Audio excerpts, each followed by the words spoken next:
Somos Iglesia Cristiana El Almendro. Fe, oración y servicio. Hola, buenas noches familia El Almendro, deseando que para todos ustedes sea una noche llena de bendición. Hoy vamos a abrir la palabra en Apocalipsis capítulo 3. Apocalipsis capítulo 3, el mensaje a Sardis. El mensaje al ángel que está en la iglesia en Sardis. Apocalipsis capítulo 3.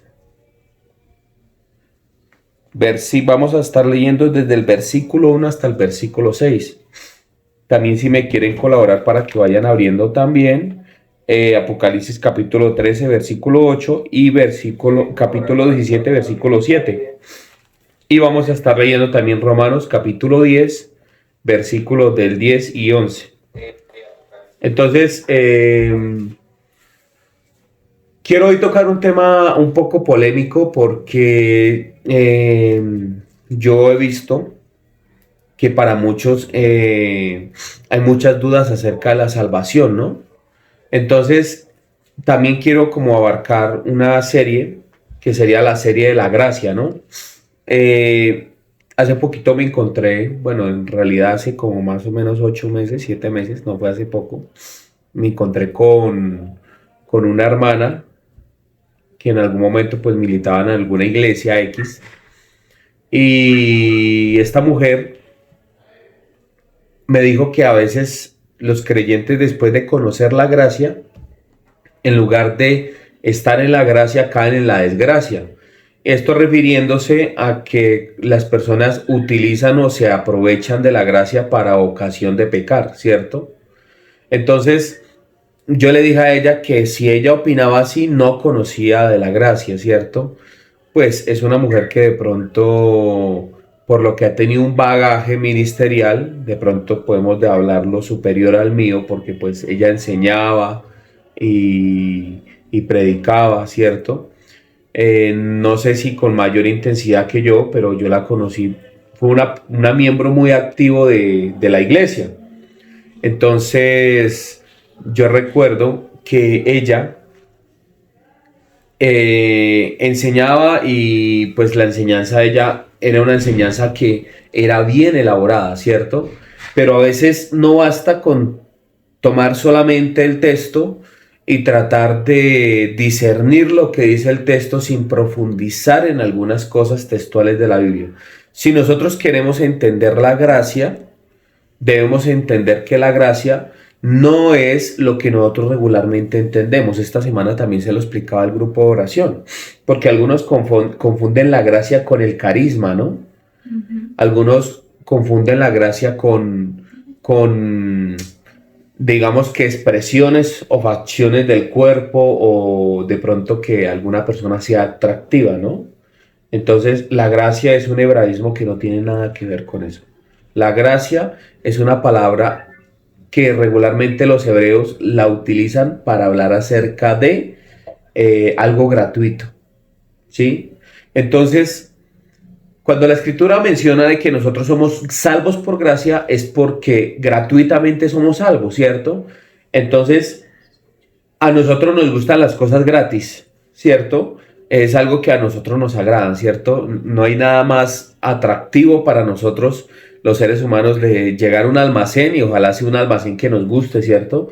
Donde haya ropa, juguetes, libros, lo que nosotros queramos, ¿no? Televisores, y que lleguemos allí y que nos digan a nosotros que todo está gratis, ¿cierto? El problema es en donde nosotros lleguemos allí, vayamos sacando el televisor, y antes de salir con el televisor le diga el señor del cajero, diga, no, pero usted tiene que pagar un impuesto. Tiene que pagar un impuesto por llevarse ese televisor. Entonces ya no es gratis, ¿cierto? Entonces usted le pregunta, bueno, ¿y de cuánto es ese impuesto? Hay unos 4 o 5 milloncitos de pesos. Entonces, pero si es que eso es lo que vale el televisor regularmente, ese es el impuesto para el gobierno. Entonces, ¿qué tiene que usted hacer? Devolver el televisor, ¿cierto? Entonces, lo que es gratis, gratuito, sin ningún valor, sin ningún precio. Entonces, las personas viven luchando porque ellos piensan que pueden llegar a perder la salvación, ¿cierto? Y es algo que a nosotros nos atormenta, ¿no? Sobre todo cuando tenemos mal comportamiento. Entonces, esta predicación no es algo que le diga a usted que usted puede pecar voluntariamente y no perder la salvación. Quiero darle a entender lo que en realidad sucede cuando usted hereda la salvación. Cuando usted hereda la salvación, usted es salvo por gracia, o sea, gratuitamente, ¿cierto? Pero de ahí a que usted no tenga corrección por sus malos hábitos, ahí ya hay un gran error. Yo creo que dejarlo así, amor. Ya. Entonces, vamos a Apocalipsis capítulo 3. Y es que hay un texto del que se apoyan los legalistas para decir de que nosotros tenemos que cuidar la salvación, ¿cierto? Entonces, cuando tomamos este texto fuera de su contexto, y hablando de contextos, hoy les quiero mostrar que es importante estar en el contexto de lo que está hablando la escritura.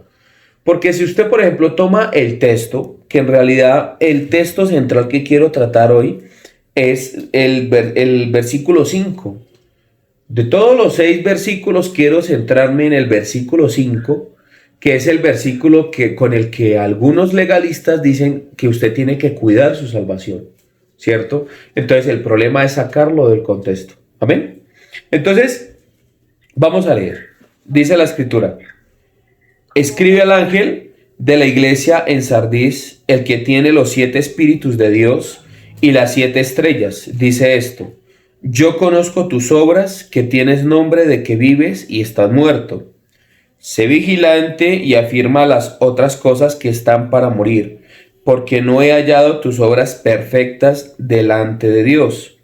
Acuérdate pues de lo que has recibido y oído, y guárdalo y arrepiéntete, pues si no velas, vendré sobre ti como ladrón, y no sabrás a qué hora vendré sobre ti.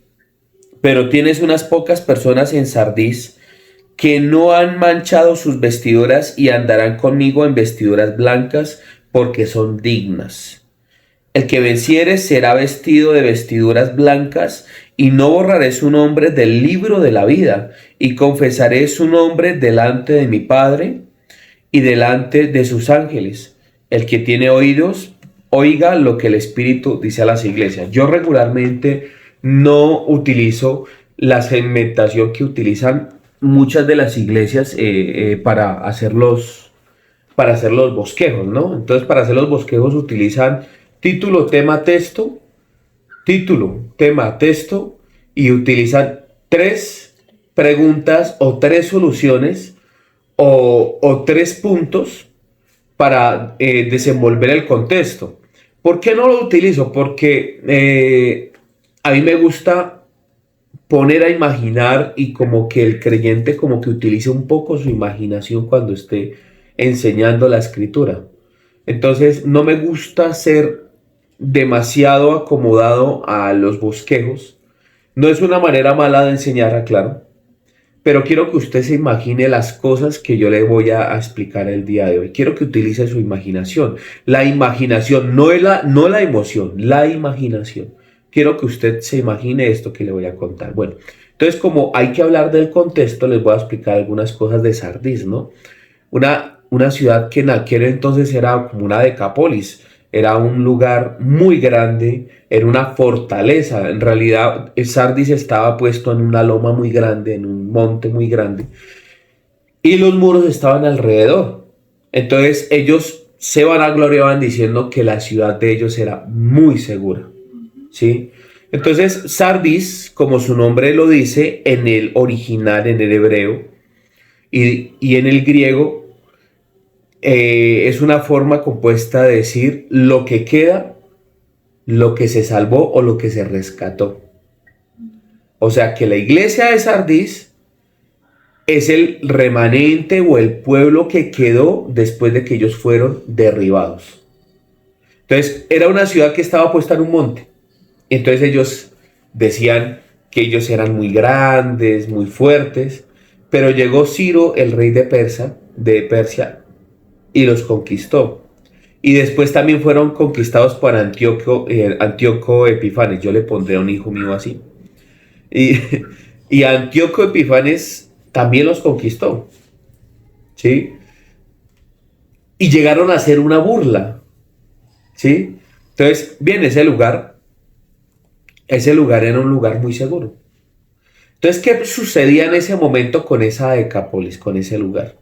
Pues las personas que estaban allí eran personas que, por ejemplo, no molestaban en aquel momento ni los judíos ni los creyentes.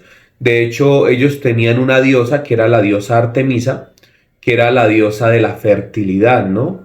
Y de las cosechas.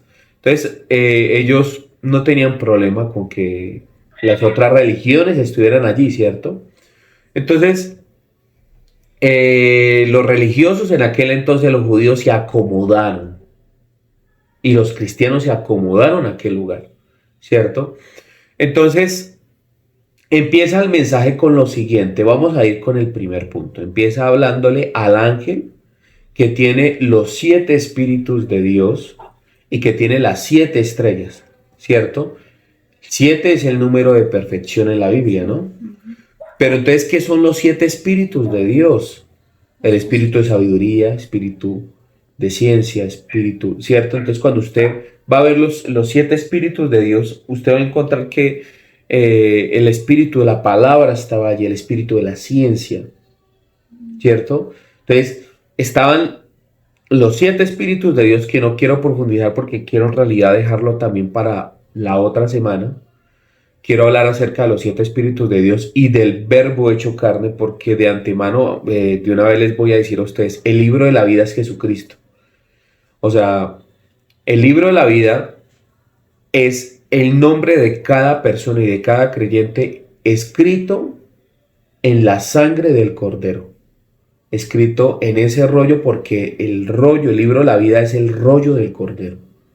Entonces, en Mateo capítulo 1 y de hecho en varios textos hablan de que Jesucristo es el verbo hecho carne, ¿sí? Entonces el verbo hecho carne, Él es el verbo, Él es la palabra, ¿cierto? Entonces esta iglesia tenía al Espíritu Santo y tenía las cualidades del Espíritu Santo. Aparte de eso tenía buenos predicadores o personas que tenían ciencia, que tenían conocimiento. Entonces, las 7 estrellas son los 7 ángeles de las iglesias. O sea, esta iglesia era como la predominante y era como la que marcaba el paso. ¿Por qué? Porque regularmente, ¿qué hacen las iglesias? Las iglesias tratan de tener como una iglesia madre, ¿no?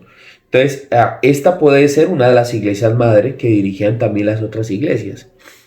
¿Qué sucedía con la iglesia en Sardis? La iglesia en Sardis tenía un serio problema y era la comodidad.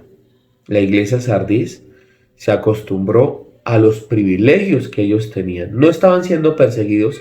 Habían otras iglesias, como la iglesia de Filadelfia, que era tremendamente perseguida, que los mataban.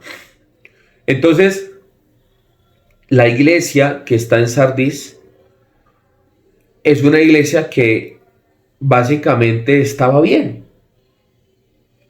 acomodada, ¿cierto? Entonces empieza a decir el texto: escribe al ángel de la iglesia en Sardis, el que tiene los 7 espíritus de Dios y las 7 estrellas, dice esto. Lo primero que dice: yo conozco tus obras, que tienes nombre de que vives y estás muerto. O sea, tiene hombres, personas que de hecho van y predican allá, pero estas personas están muertas. O sea, esta gente no le hace caso al mensaje del evangelio. Aparte de eso, tienen que conocimiento, tienen al Espíritu de Dios. ¿Y el Espíritu de Dios quién es? La palabra. Entonces, usted me va a decir, Fabián, que el Espíritu de Dios es la palabra.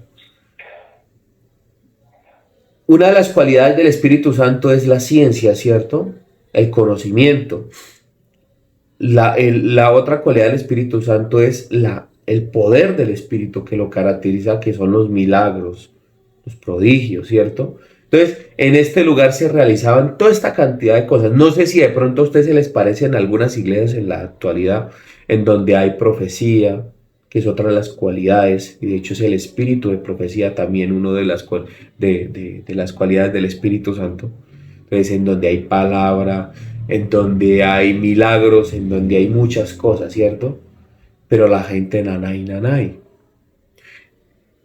Esto pasa mucho en las iglesias, pero ¿por qué sucede en las iglesias? Porque las iglesias básicamente en la actualidad se han encargado de vacunar a la gente para que la gente no busque un mensaje positivo, un mensaje que exponga la palabra. De hecho, los predicadores lo que buscan es un mensaje motivacional. El mensaje motivacional jamás va a traer cambio en la vida del creyente. Jamás. Entonces, ¿yo por qué quiero hablarles a ustedes acerca de esto? Porque en realidad las personas tienen temor de perder su salvación, ¿cierto? Y hay veces en que las iglesias no son el problema a veces es el creyente, ¿no? Y a veces también es la iglesia. Entonces, usted tiene que tener cuidado con dos cosas. Uno, estar en una buena iglesia y dos, es usted ser un buen creyente, ¿no? Porque es como cuando usted va a un restaurante y el chef le hace la mejor comida, ¿cierto? Entonces, el problema es que, por ejemplo, yo esta semana estuve mirando un video en donde unos muchachos estaban probando café. Y había un muchacho que le echaba azúcar al café, al tinto. Entonces vendían el tinto de Doña Magola, en la esquina. Y la gente piensa que, claro, el tinto con azúcar, todo lo que tiene azúcar le va a saber a uno que rico. Pero los baristas, los que saben de café, saben que el café se toma sin azúcar. Pero las personas no saben tomar café. Entonces iban a restaurantes, a lugares en donde vendían café y café de excelente calidad, pero no les sabía bueno, les sabía feo. Había uno de ellos que sabía algo del café y decía, este café es delicioso. Y probó el café con azúcar y no le supo a rico. Entonces, esto yo lo digo porque es que a veces no es la iglesia, es el creyente. Y a veces no es el creyente, es la iglesia. ¿Sí? Entonces usted tiene que tener mucho cuidado. ¿Sí? Porque claro, en esta iglesia había hombres que predicaban bien. Había otros que no predicaban tan bien. ¿Cierto? Habían unos, o sea, habían situaciones en donde yo quiero que usted piense en lo siguiente. Allá había profecía, o sea, había palabra, porque estaba el Espíritu de Dios. Había milagros. Pero yo les hago una pregunta. ¿Dónde están toda esa cantidad de personas o dónde estuvieron toda esa cantidad de personas que recibieron su sanidad, que fueron limpios de lepra? ¿Dónde está mencionado, por ejemplo, el hermano de Marta y de María, Lázaro, que fue el que resucitó de entre los muertos? ¿Dónde se menciona como uno de los grandes reformadores de la fe? No. Están los discípulos y hay hombres que sobresalen. En lugar de Cornelio deberíamos estar hablando de Lázaro, ¿no? Sí. Entonces, ¿dónde están? ¿Dónde están? Entonces, cuando usted mira el mensaje del Señor Jesús, entonces él en un momento dice, ay de ti Galilea, ay de ti Corazín, ay de ti Jerusalén. Si en Sodoma y en Gomorra se hubieran hecho los milagros que se hicieron en ti, esa gente hubiera corrido al arrepentimiento, ¿cierto? Y aquí a la iglesia de Sardis le está diciendo, yo conozco tus obras. O sea, la iglesia de Sardis le está diciendo, yo sé qué es lo que usted hace, que no es bueno. O sea, es una represión dura para una iglesia acomodada. Yo conozco lo que ustedes hacen. Y también sé que ustedes dicen que están vivos, pero en realidad están muertos. O sea, contextualiza a la iglesia, les dice, todos ustedes están muertos. Solamente hay unos pocos que son justos. Pero en su mayoría todos ustedes están muertos. Entonces, esta es una gran respuesta a las iglesias grandes.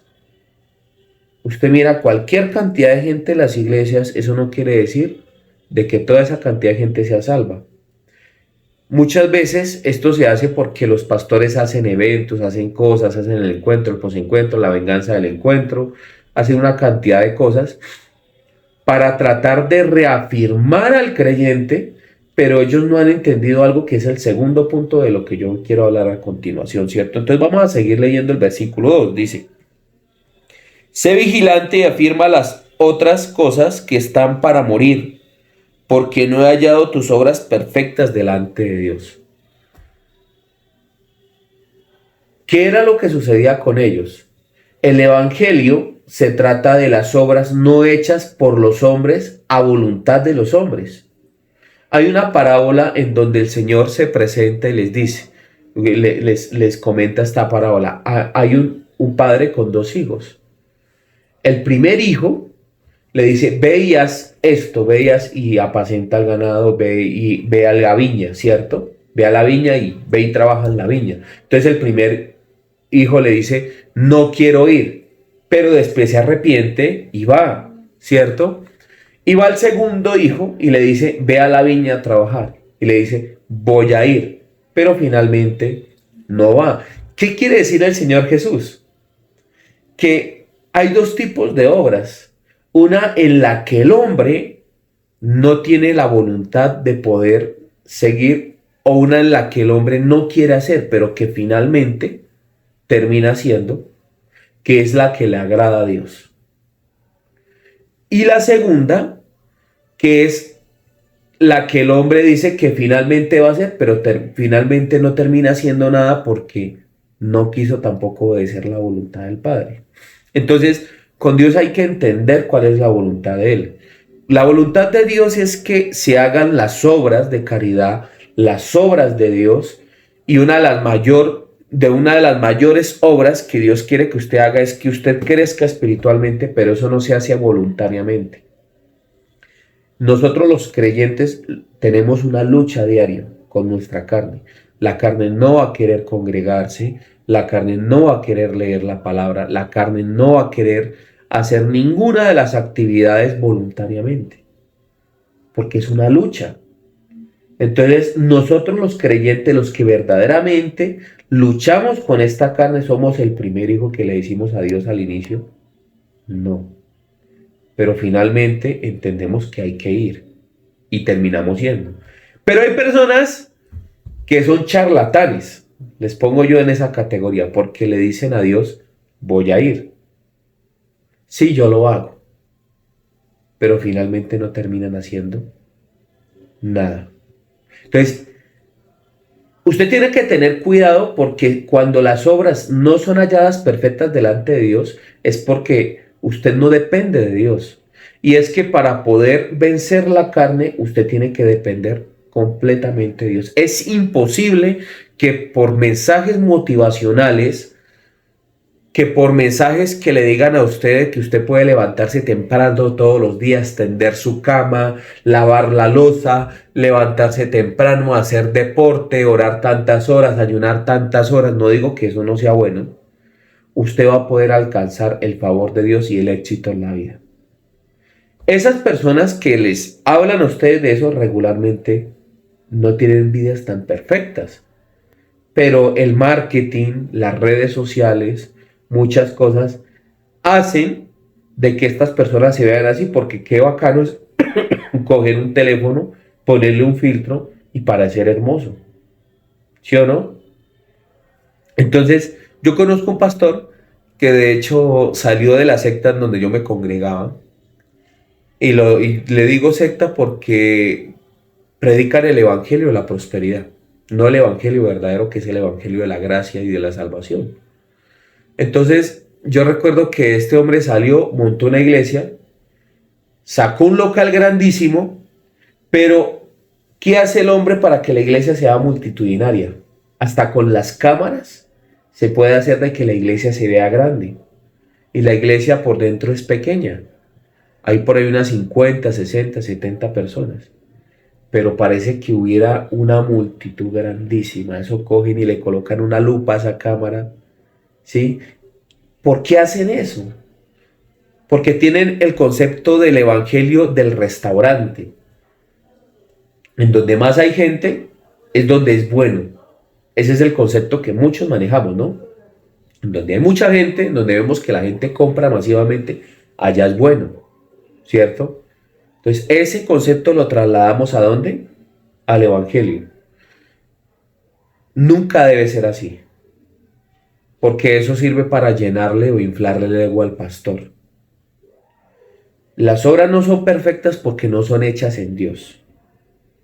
Juan 3, 16 en adelante dice, cuando menciona que dice, el que viene a la luz para ser reprendido y para mostrar que sus obras son hechas en Dios, pero el que anda en tinieblas no viene a la luz porque sus obras no son hechas en Dios.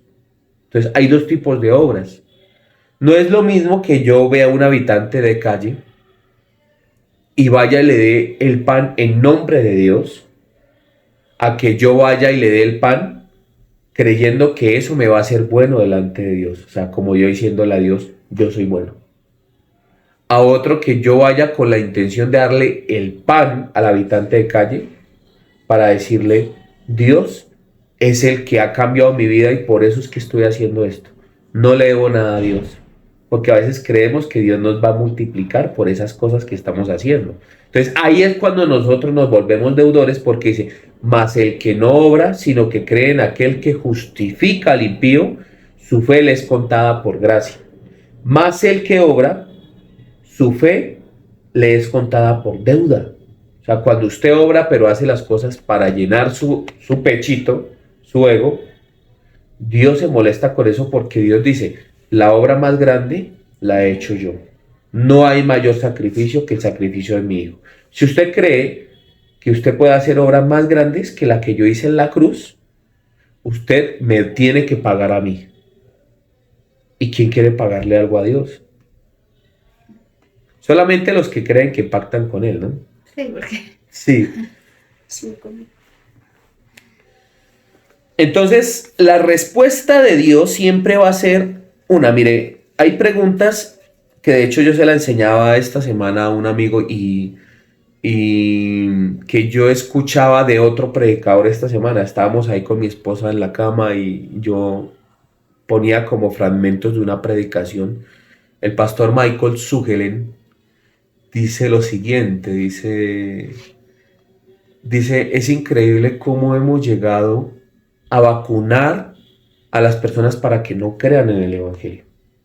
Entonces decimos cosas como la oración de fe, o decimos otras cosas como, Dios mío, entra en mi corazón, ¿cierto?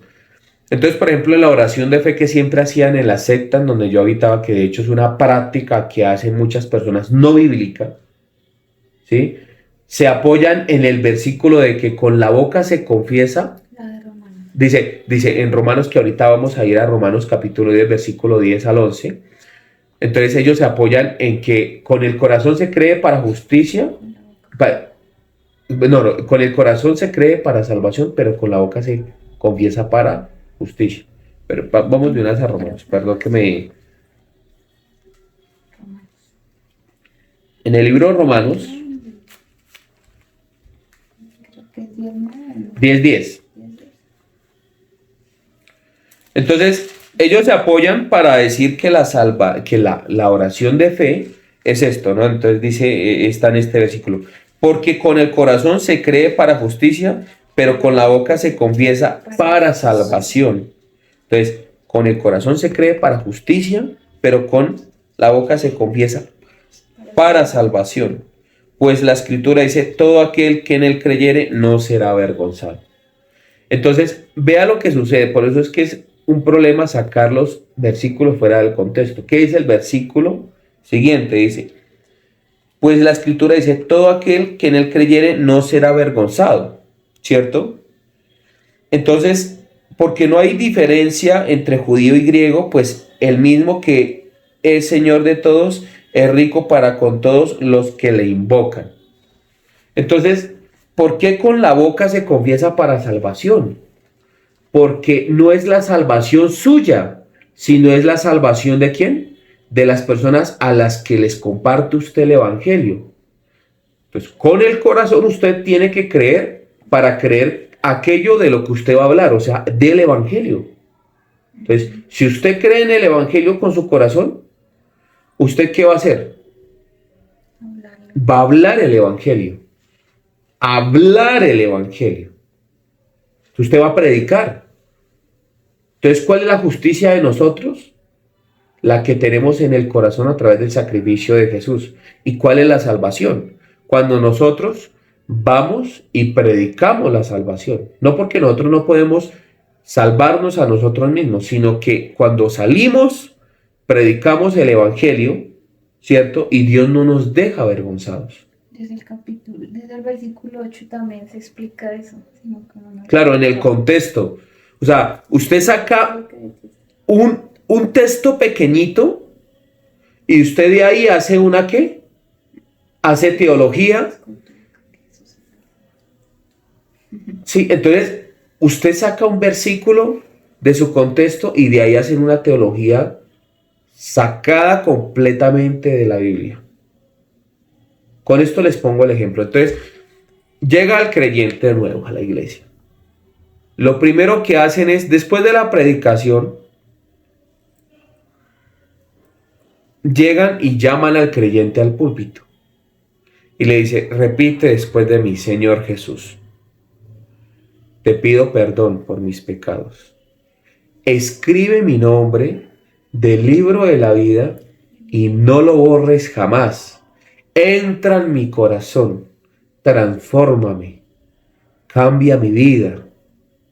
No te fallaré.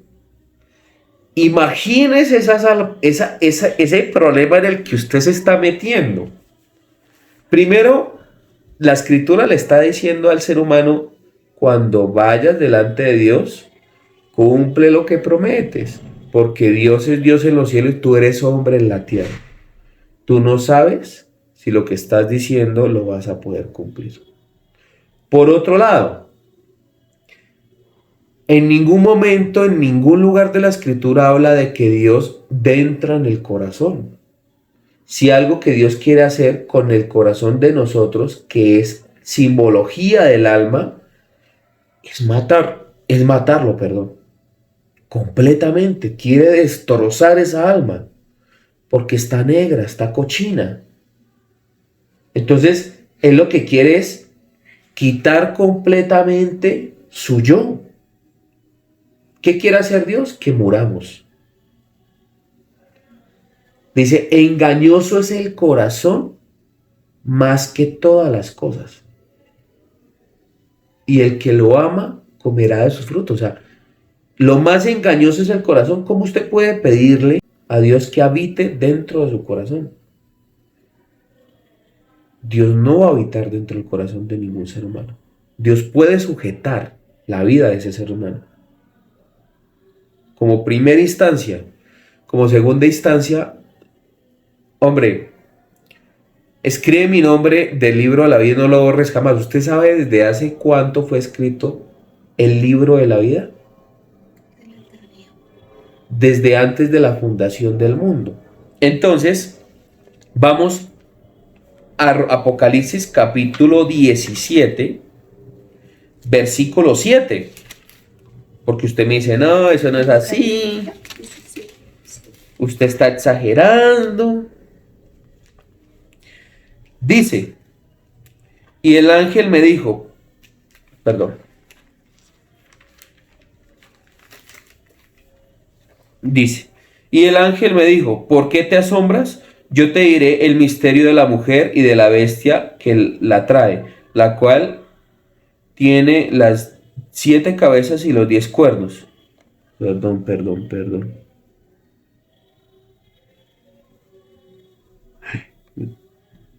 17, no era 13. Perdón. Abramos el capítulo 13, versículo 8.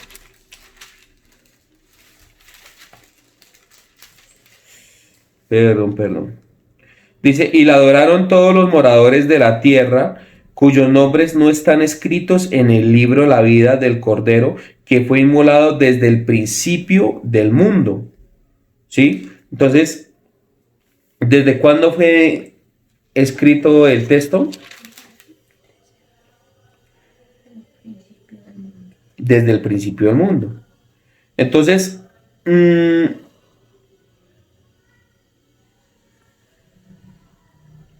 perdón, regalen un momento.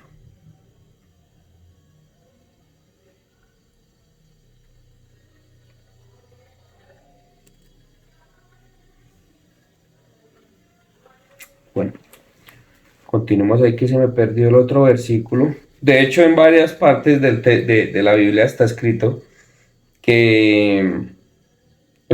que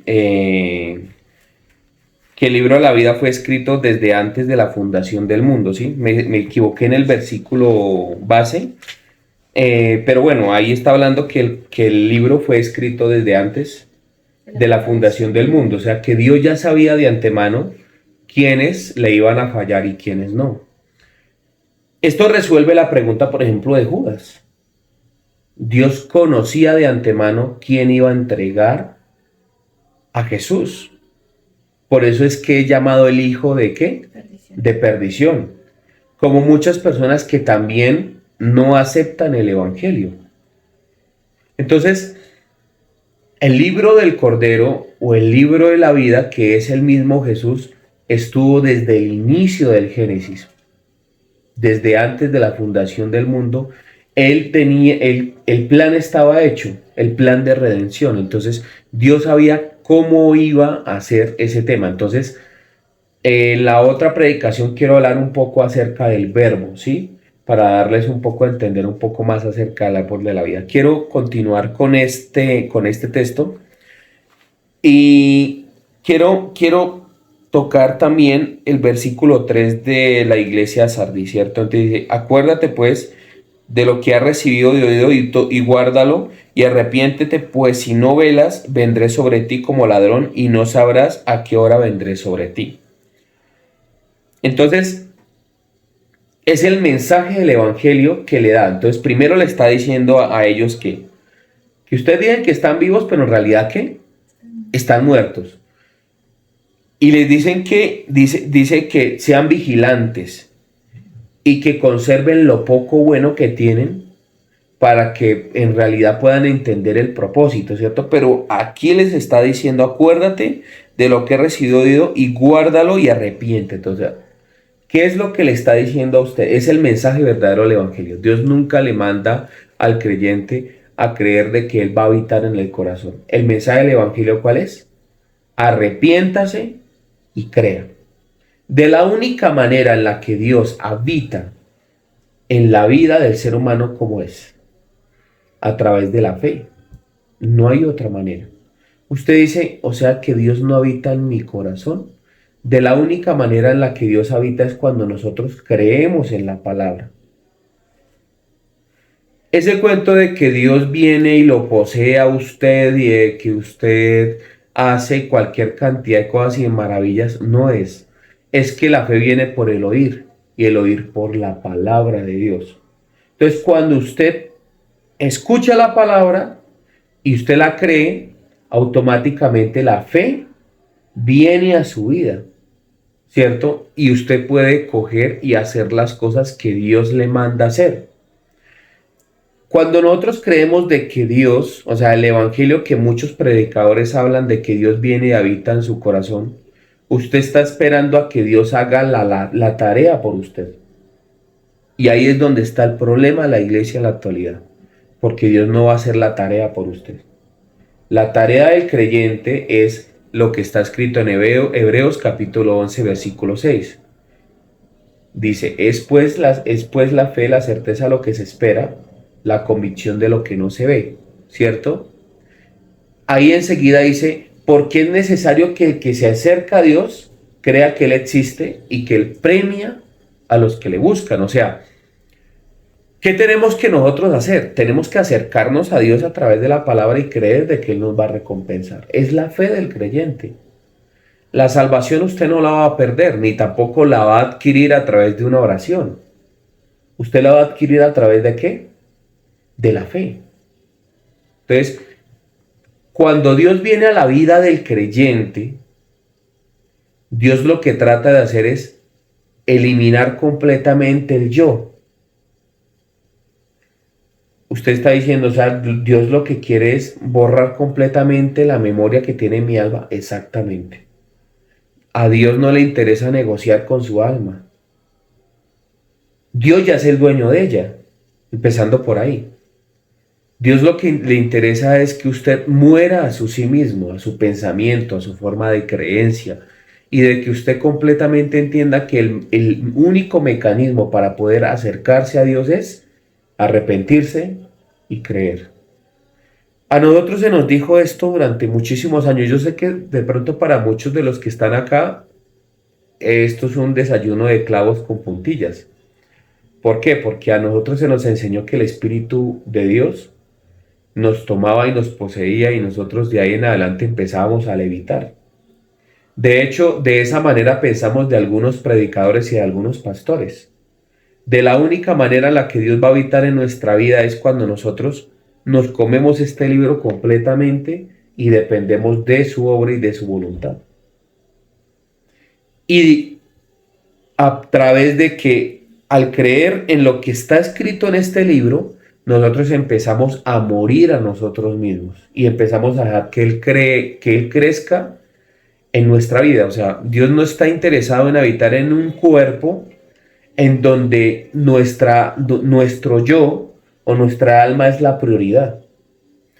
Yo no sé si algunos de ustedes recuerdan, pero en cierta ocasión el Señor Jesús dijo, pero si un hombre le sacan el demonio o le sacan ese espíritu y ese espíritu ¿qué va a hacer? Va a empezar a rodear por lugares desérticos y cuando viene encuentra la casa vacía y al encontrar la casa vacía va y consigue a otros espíritus, a otros 7, ¿cierto? Y se mete y habita en esa casa. Y la ruina de esa casa va a ser más grande que la primera. ¿A qué se refiere? De que usted cuando llega al Evangelio empieza a limpiar ¿qué? Su casa. Empieza a morir. Pero cuando usted no se llena de Dios, cuando usted no se llena del Evangelio, de la fe, en usted van a venir otros espíritus y lo van a poseer y lo van a enajenar, lo van a endemoniar.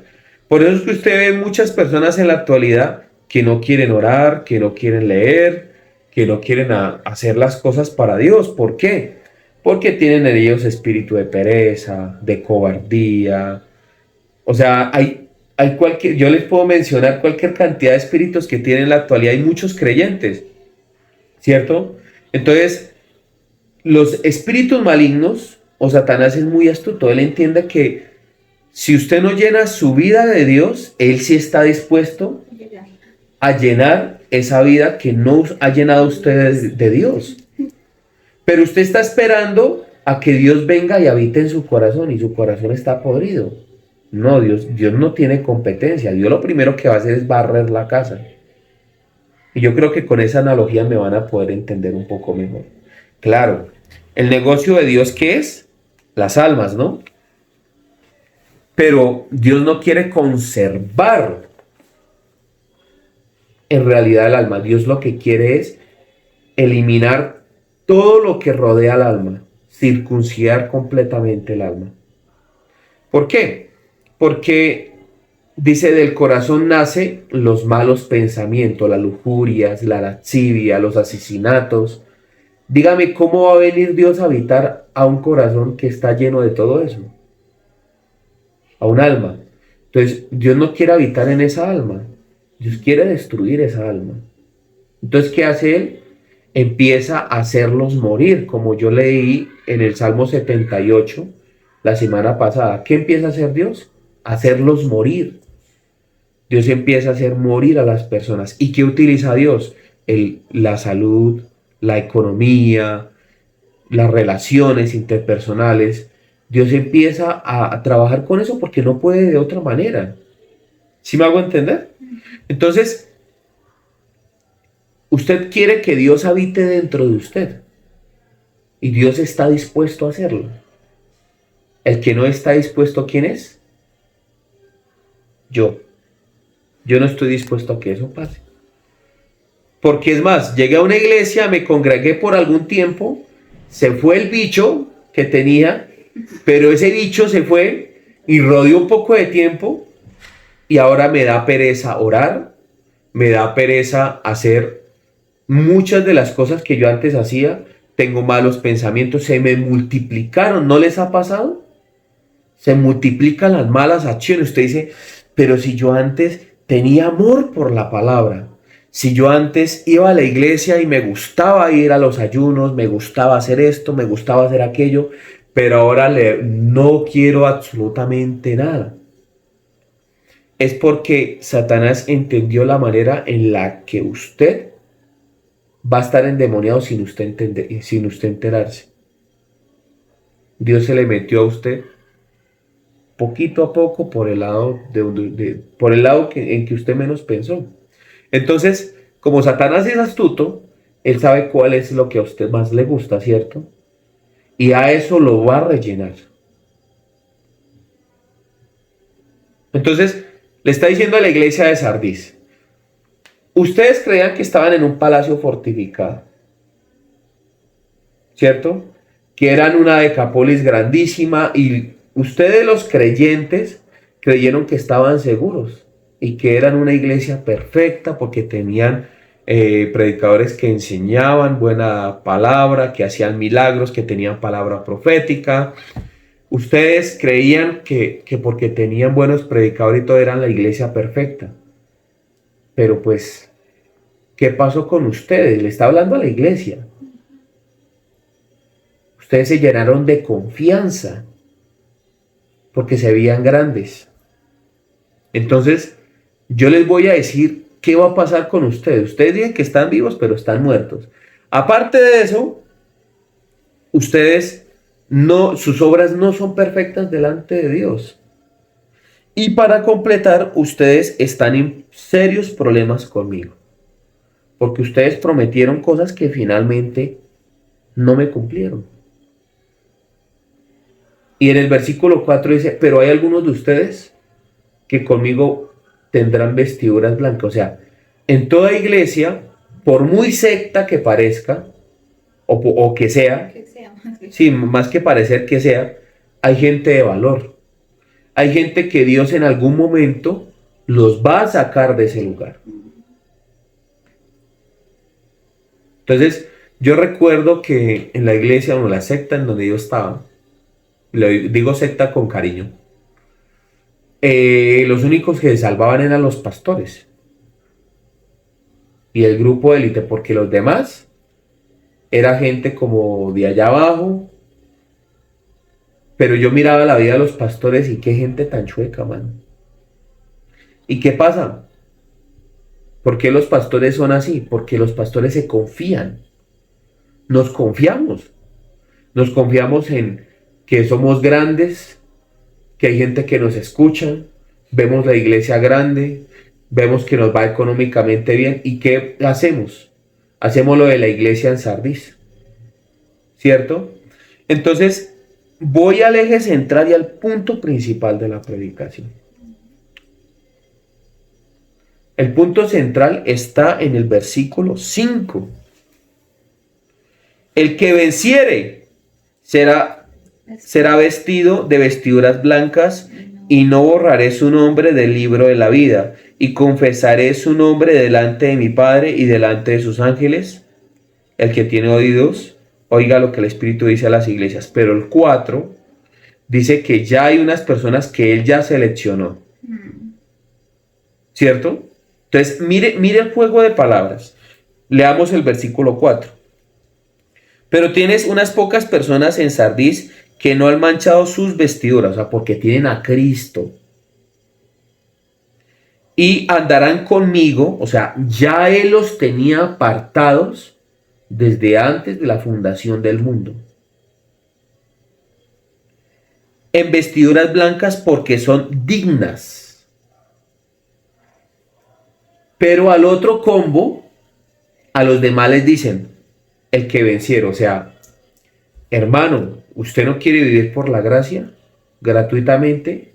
Esfuércese. Lo bota automáticamente a la ley. El que vivía en el Antiguo Testamento era el judío. Y de hecho los judíos aún viven en el Antiguo Testamento.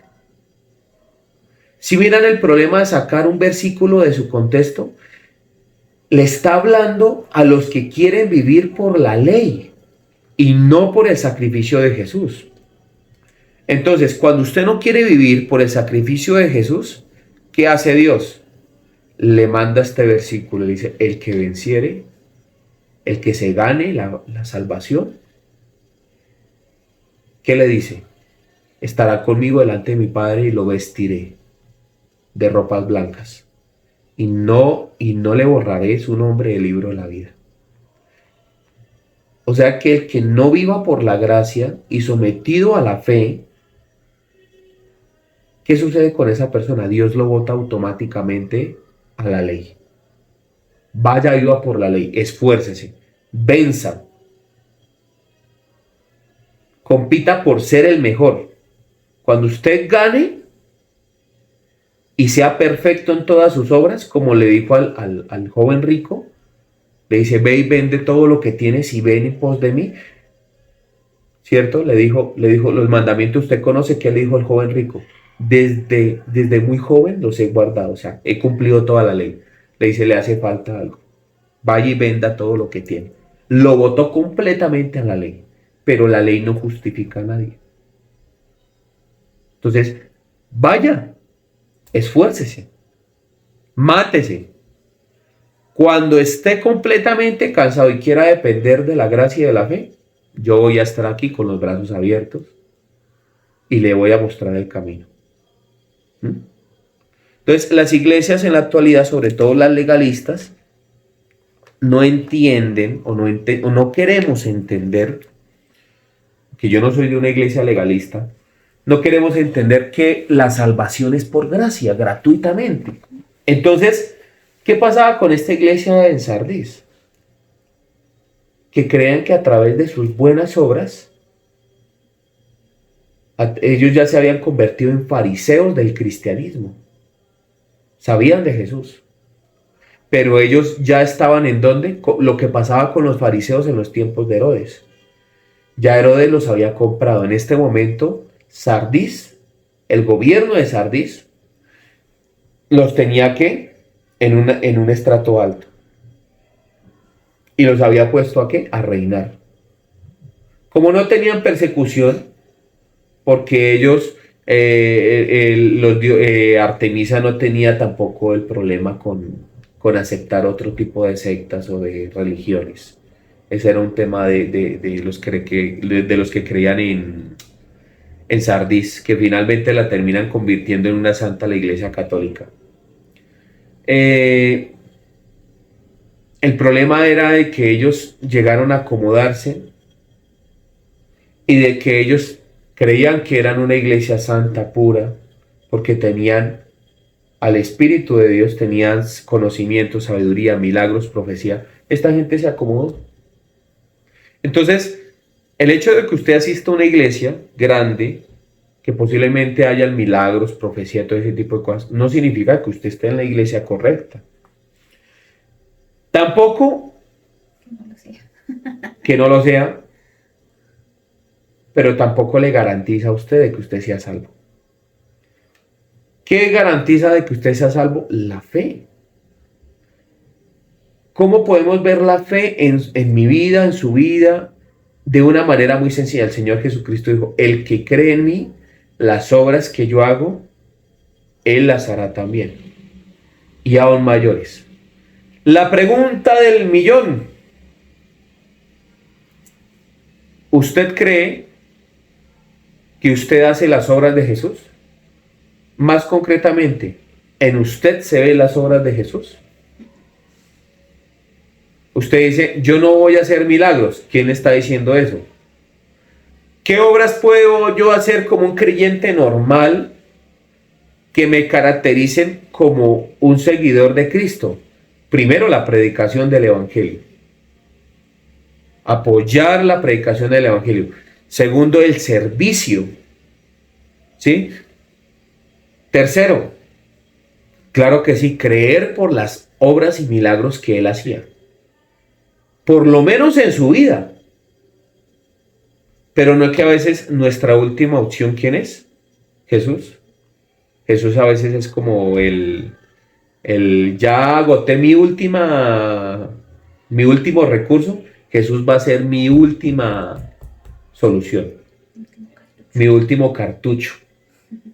¿Sí? Entonces, no queremos someternos a Dios, entonces empezamos a buscar un lado, empezamos a buscar el otro, empezamos a buscar la economía por aquí, empezamos a hacer negocios y coge usted se escucha a esos pensadores de la prosperidad, esos motivadores y levántese temprano, tienda su cama, haga esto, haga aquello, ta, ta, ta, ta, ta, ta. Y claro, el orden puede que traiga muchos cambios en su vida, ¿cierto? Pero cuando llega la enfermedad, cuando se muere un ser querido, cuando a veces las cosas, por más de que usted las intente, no salgan, ¿qué va a hacer usted? Depender del dinero. El dinero no compra salud. El dinero no compra la vida de un ser querido. El dinero no le va a comprar a usted tiempo con sus hijos. El día que el dinero le compre a usted tiempo con sus hijos, le compre salud, le compre todas las cosas, ese día, ¿para qué evangelio? Entonces, hay muchas personas que pelean con el evangelio, que pelean con Dios porque no están de acuerdo con las políticas de Dios, pero la política de Dios es, cree, arrepiéntete y cree, punto. Pero estamos acostumbrados a la iglesia que hace shows, que mejor dicho hacen como animalitos, que hablan raro, que hacen una cantidad de cosas teniéndole respeto, ¿no? Al don de lenguas, que muchos confunden, y de interpretación de lenguas, ¿no? Porque Dios no quiere en ningún momento que usted piense que Él no está dispuesto a bendecirlo económicamente, ni en su salud, ni ese tipo de cosas. Pero de lo que sí estoy seguro es de que Dios permitió que un Lázaro muriera y esperó durante 3 días ya cuando el cuerpo hedía para Él llegar y sacarlo de la tumba. De lo que yo sí estoy dispuesto, seguro es que hubo una mujer que tuvo flujo de sangre por durante 12 años, que gastó todo su dinero, o sea que tenía mucha plata esta mujer en médicos, pero que en el último momento, el último cartucho de esta mujer, ¿cuál fue? Cuando apareció Jesús. Dijo, si tan solo tocar el borde de su manto, seré completamente sana. Entonces, de lo que yo sí estoy seguro de que Dios proveyó la situación para que este paralítico fuera llevado por esos amigos, lo metieran por el techo y este hombre fuera sanado para que los amigos creyeran. Puede ser que el paralítico no, pero las personas que lo metieron por ahí dijeron, valió la pena creer en este hombre llamado Jesús. No puede estar usted de pronto de acuerdo conmigo, pero en realidad Dios proveyó muchas de las situaciones que están en la escritura. Dios proveyó el momento para hablar con Nicodemo, para hablar con la mujer que tenía 5 maridos, ¿cierto? Dios permitió todas estas cosas para finalmente darnos un mensaje a nosotros. Y es de que lo único que Él va a aceptar delante de su trono es la gracia y la misericordia de Jesucristo manifestada en la cruz. Nada más. Y de que el mensaje del Evangelio es arrepiéntase, o sea, vuélvase a Dios y crea. Amén. La oración de fe es una invención del hombre. El que habita en el corazón también es una invención del hombre. De la única manera en la que Dios va a habitar en nuestras vidas es a través de la escritura y de la fe. Amén. La otra semana voy a hablar acerca del verbo hecho carne y voy a continuar hablando acerca del libro de la vida. Amén. De pronto, si hay alguna pregunta, yo sé que la predicación de hoy fue un poco extensa, pero si hay alguna pregunta con respecto a lo que yo estoy diciendo, por favor, llámeme, Yo estoy dispuesto a resolver cualquier duda porque yo sé que hay mucho, a usted le quedan como muchos cabos sueltos, sobre todo porque la religión que en algún momento ha invadido nuestra manera de creer hace de que usted dude de muchas cosas, ¿cierto? Y de hecho eso es bueno. Si usted tiene preguntas, por favor hágalas. Aquí estamos en las redes sociales y pues, bendiciones, Chalón. Te invitamos a que nos visites en nuestras redes sociales, comentes, compartas y dale me gusta. Nos encuentras en Facebook como Iglesia Cristiana El Almendro, Instagram El Almendro Iglesia, YouTube Iglesia Cristiana El Almendro y TikTok Iglesia El Almendro.